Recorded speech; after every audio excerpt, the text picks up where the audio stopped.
Hi, welcome to the Week Daily Podcast with me, Chris Betts. It is Wednesday, June 24th.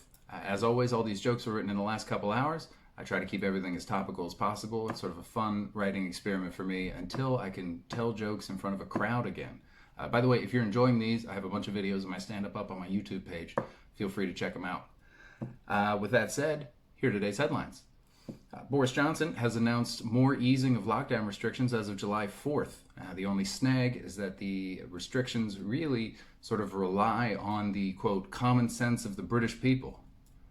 Oh, so the same people that reintroduced coronavirus to New Zealand and put great in the name of their country without any sense of irony? Cool.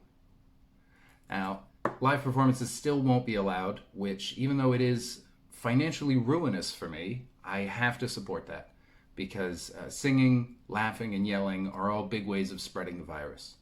Now, pubs will be allowed to open because, as we all know, no one ever sings, laughs, or yells in a pub. Google has announced that it's going to start fact-checking pictures that come up in its search results. Instagram announced that it will do no such thing since everyone already knows that every Instagram post is a lie.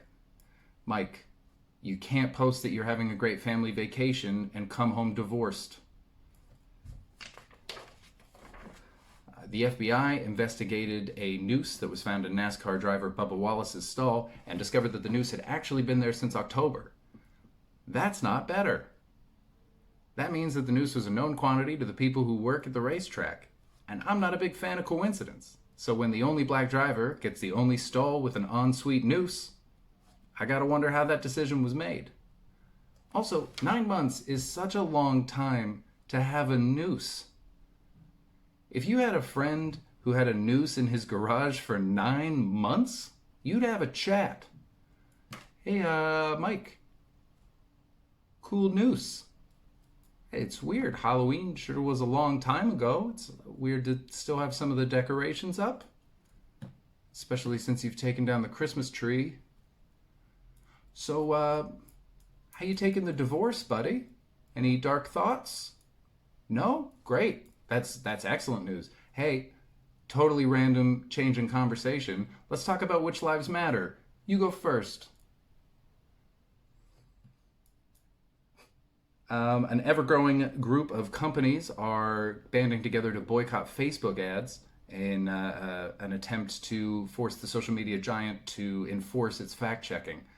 The group has rallied around the hashtag #StopHateForProfit, which I love because it can be read two different ways. There's either Stop Hate for Profit or Stop Hate for Profit, like cash for gold, only with a conscience. So with the commercials, instead of having like a weird old white guy with too many rings, you'd have Jiminy Cricket in an I Can't Breathe hoodie. So far, companies that have signed on include Ben & Jerry's, North Face, and Patagonia. If they can add Whole Foods and Lululemon, that's white bingo. Thanks very much for watching. As always, you can contribute to the show if you want at ko-fi.com. That's kofi.com/Chris Betts. Feel free to share the video with your friends. I appreciate you watching. I will be back tomorrow. Take care.